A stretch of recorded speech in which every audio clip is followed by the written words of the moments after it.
आज शुक्रवार 30 मे 2025 उजनी धरणाचे सायंकाळचे अपडेट आलेले आहेत। यामध्ये दौंडकडून येणाऱ्या आवकमध्ये घट झाल्याचं पाहायला मिळत आहे। सध्या किती क्युसेकने पाणी जमा होत आहे हे आपण या व्हिडिओच्या माध्यमातून पाहूयात। त्याआधी आपण जर आपल्या हक्काच्या हॅलो बळीराजा या चॅनलला सबस्क्राइब केला नसाल तर लगेच सबस्क्राइब करा, जेणेकरून आमचे अपडेट तुम्हाला लवकरात लवकर मिळतील।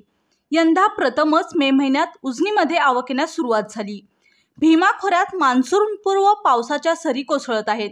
याचा फायदा उजनीला होत आहे। सायंकाळच्या अपडेटनुसार उजनी धरणात 8631 क्युसेकने पाणी जमा होत आहे। सकाळी ही आवक 9814 इतकी होती। सायंकाळी यात 1000 ने घट झाली आहे।